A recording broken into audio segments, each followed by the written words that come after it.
बच्चों आप लोग? उम्मीद है आप सभी लोग अच्छे होंगे। तो आज हम लोग क्वाड्रेटिक इक्वेशन ऑफ क्लास 10 देखते हैं। एनसीईआरटी क्लास 10 का क्वाड्रेटिक इक्वेशन देखते हैं। क्वाड्रेटिक इक्वेशन मूल रूप से ये जो क्वाड्रेटिक पॉलिनोमियल होता था, क्वाड्रेटिक पॉलिनोमियल मतलब ax square plus bx plus c। ये पॉलिनोमियल में आप लोगों ने पढ़ा होगा कि ये क्वाड्रेटिक पॉलिनोमियल है, और इसी के राइट हैंड साइड में अगर जीरो लिख के हम लोग इसको इक्वेशन का फॉर्म दे देते हैं तो ये क्वाड्रेटिक इक्वेशन बन जाता है। और इसमें देखिए a जो है ये जीरो के बराबर नहीं हो सकता, क्योंकि ये अगर जीरो हो गया तो zero into something will make zero, अर्थात ये अगर हमारा जीरो हो जाता है तो ये क्वाड्रेटिक इक्वेशन रही नहीं जाएगा, तब ये लीनियर इक्वेशन हो जाएगा। तो a जीरो के बराबर नहीं हो सकता है। b और c जो है, b और c में भी जीरो जीरो हो भी सकते हैं, लेकिन ये रियल नंबर कह लें कि ये रियल नंबर है, रियल नंबर्स है। तो इस तरह से x square plus b x plus c is equal to zero जो है ये एक जनरल फॉर्म है क्वाड्रेटिक इक्वेशन का। क्वाड्रेटिक इक्वेशन, कोई भी इक्वेशन अगर इस फॉर्म में है तो उसको हम लोग क्वाड्रेटिक इक्वेशन कह सकते हैं। तो जैसे मान लीजिए 2x square plus 3x plus 5 is equal to 0, तो ये क्वाड्रेटिक इक्वेशन के फॉर्म में है, क्योंकि इसको अगर हम कंपेयर करें ax square plus bx plus c से, इससे कंपेयर करें तो देखिए ax स्क्वायर से कंपेयर करें तो 2x स्क्वायर उसके सिमिलर, उसके लाइक है। a का वैल्यू क्या हो जाएगा 2, bx से 3x को कंपेयर करें तो b का वैल्यू क्या हो जाएगा 3, और c मतलब कांस्टेंट नंबर से अगर हम 5 को कंपेयर कर क्या कर रहे हैं, वो तो कांस्टेंट नंबर है ही। तो इस तरह से ये हमारा एक क्वाड्रेटिक इक्वेशन हो जाता है। तो क्वाड्रेटिक इक्वेशन है कि नहीं है उसको हम इससे कंपेयर करके ही डिसाइड कर सकते हैं कि हाँ वो क्वाड्रेटिक इक्वेशन है। तो क्वाड्रेटिक इक्वेशन है कि नहीं है, आपके एक्सरसाइज क्वाड्रेटिक इक्वेशन के फर्स्ट एक्सरसाइज में ये कुछ क्वेश्चन है, उनको करके देखेंगे। अब इसके ऊपर थोड़ा आगे बढ़ते हैं।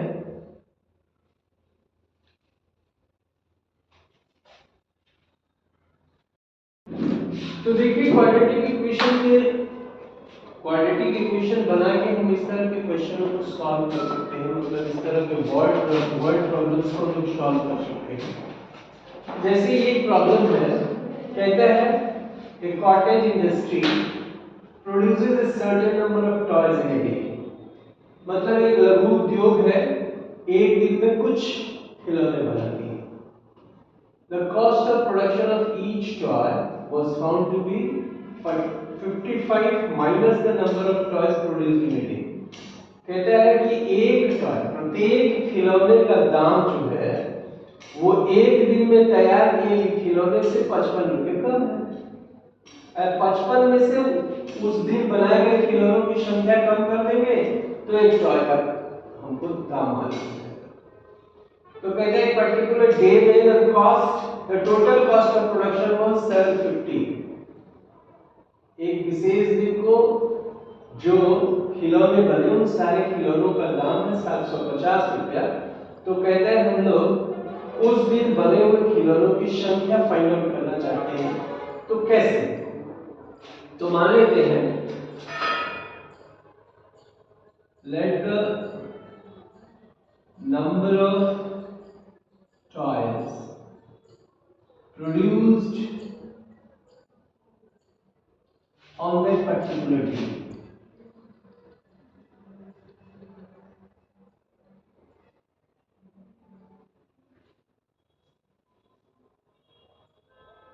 उस विशेष दिन को बनाए गए खिलौनों की संख्या जो है वो मान लेते हैं कि x। तो ये क्या हो गया, cottage industry produces a certain number of toys in a day, तो उस पर्टिकुलर डे में कितने खिलौने बनाती है। The cost of production of each toy, therefore cost of production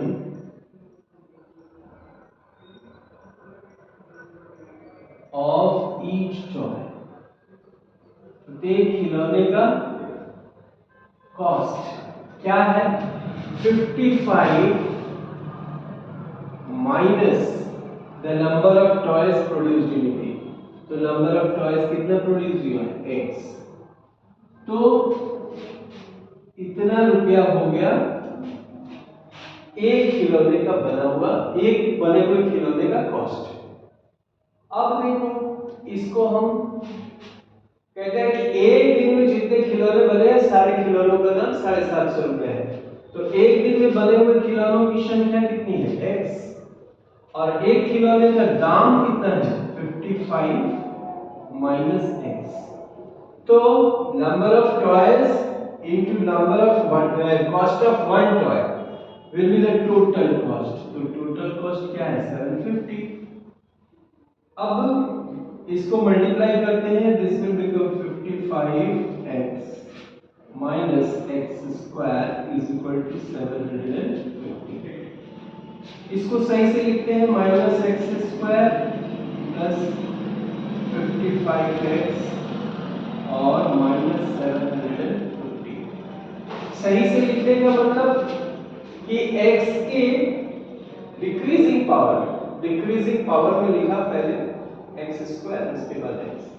यहां से एक काम करते हैं, माइनस हम कॉमन ले लेते हैं, तो माइनस कॉमन ले लिया तो x square minus 55x and plus 750 is equal to 0।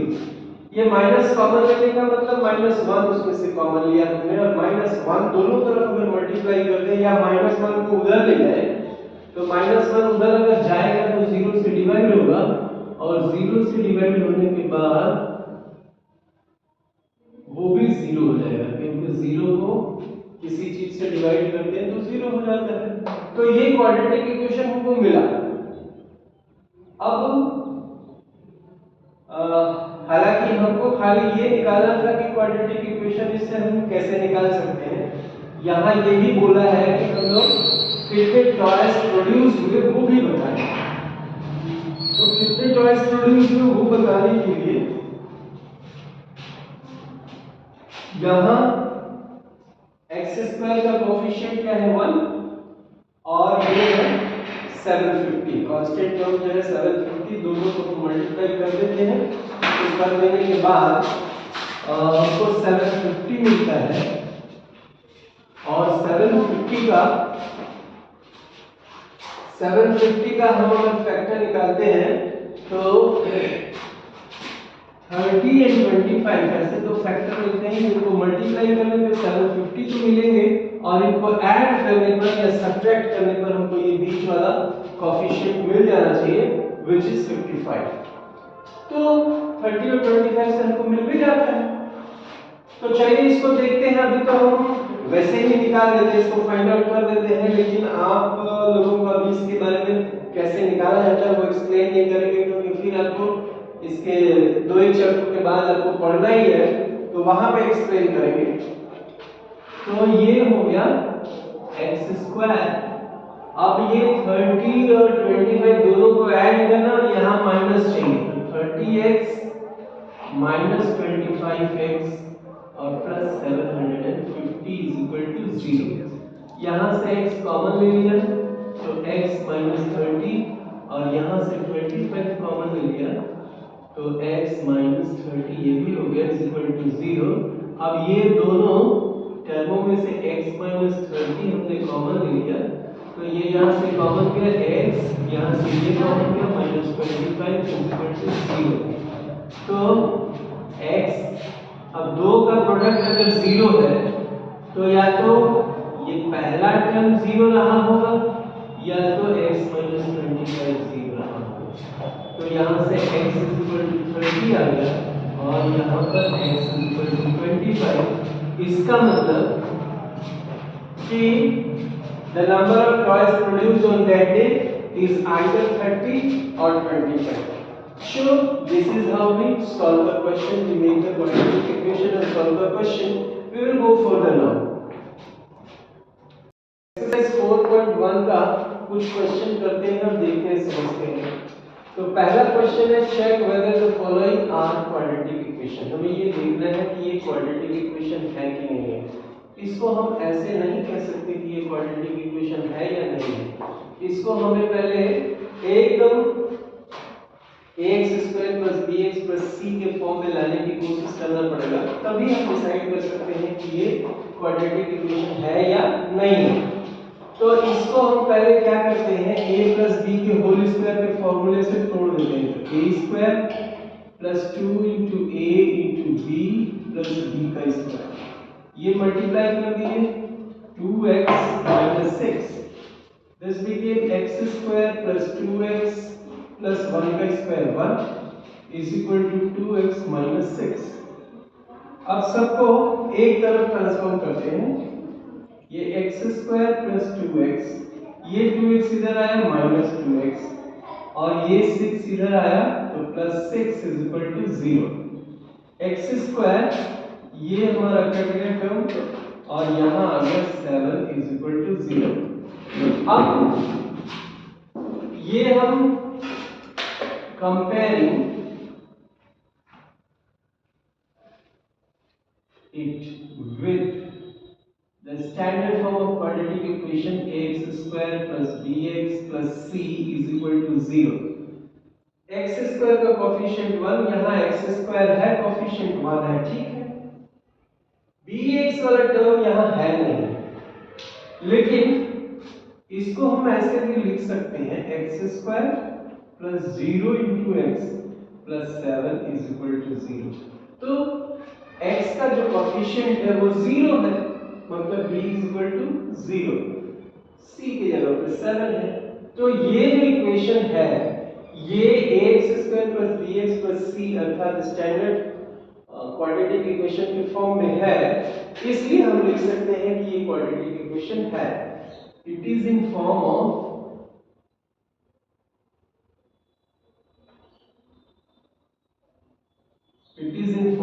quadratic equation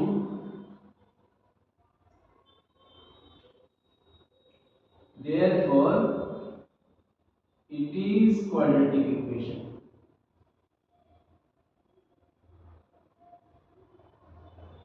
ये क्वाड्रेटिक इक्वेशन है। आगे बढ़ते हैं क्वेश्चन नंबर 2 पे। इसमें देखिए ये तो पहले हमको मल्टीप्लाई करना पड़ेगा x into 2x plus 1 minus 3 into 2x plus 1 is equal to x into x plus 5। ये हो गया 2x square plus x minus 6x minus 3 is equal to x square plus 5x। ये 2x square this became minus 5x and minus 3 is equal to x square plus 5x। इसको इधर ले तो 2x square minus x square minus 5x और ये इधर आया ये भी minus 5x and minus 3 is equal to 0। तो ये सब्ट्रैक्ट करने पर x square ये हो गया minus 10x और minus 3 is equal to 0। Comparing this with our standard quadratic equation we get this is also a quadratic equation। तो ये भी quadratic equation है, आपको लिखना पड़ेगा ऐसे ही, comparing it with this quadratic equation which we get that it is in quadratic form, therefore that is quadratic equation। तो कुछ और क्वेश्चन इसमें कर दो, देखते हैं।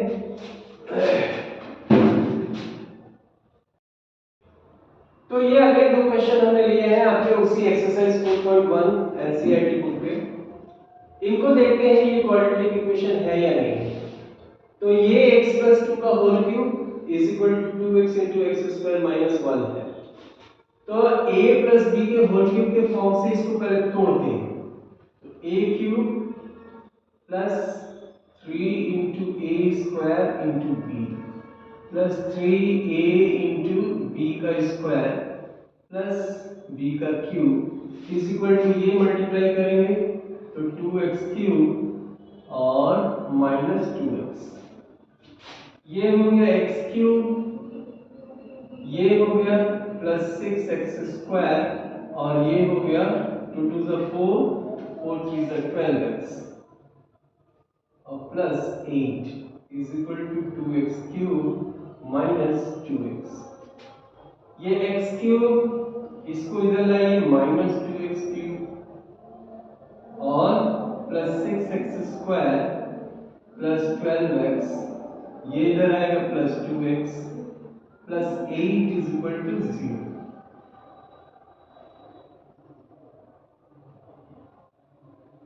ये क्या हो गया, x क्यूब में से 2x क्यूब को सब्ट्रैक्ट करेंगे तो minus x cube plus 6x square, this will become 14x plus 8 is equal to 0। इसको और सिंपलीफाई किया जा सकता है, इसमें से माइनस कॉमन ले लें, माइनस अगर कॉमन ले लेंगे तो x cube minus 6x square minus 14x minus 8 is equal to 0। इस माइनस 1 को उधर ले जाके डिवाइड कर दें और ये माइनस खत्म हो जाएगा। तो ये इसको अगर कंपेयर करते हैं, comparing with standard form of quadratic equation ax square plus bx plus c is equal to 0। हमको x स्क्वायर तो मिल रहा है लेकिन x क्यूब यहाँ पे मिल रहा है, x क्यूब मतलब इसकी डिग्री 3 है, तो इसकी डिग्री 3 है तो ये क्वाड्रेटिक इक्वेशन नहीं हो सकता, तो it is not quadratic equation. So that's all. इसको देखते हैं। अब ये क्वेश्चन देखिए, यहाँ x माइनस 2 का होल क्यूब है, तो a माइनस b के होल क्यूब को इसको पहले तोड़ेंगे तो ये x cube minus 4x square minus x plus 1 is equal to a का क्यूब माइनस 3 इंटू a का square into b plus 3a into b का स्क्वायर और माइनस b का क्यूब। ये हो गया x cube minus 4x square minus x plus 1 is equal to x cube minus 6x square और ये हो गया plus 12x minus 3। x cube इधर भी है इधर भी है, ये इधर आया तो माइनस हो गया और जोड़ दिया, ये 4x square minus 4x square, ये इधर आएगा plus 6x square minus x, ये इधर आया माइनस 12x, ये प्लस 1 और ये इधर आया minus plus 8 is equal to 0। ये सब्ट्रैक्ट करने के बाद 4x स्क्वायर ये दोनों ऐड होगा माइनस 13x और प्लस 9 इज इक्वल टू 0। तो ये क्वाड्रेटिक इक्वेशन के फॉर्म में है, अर्थात इसको हम क्वाड्रेटिक इक्वेशन कह सकते हैं। तो दैट्स ऑल। अगली बार हम लोग इसके आगे वाले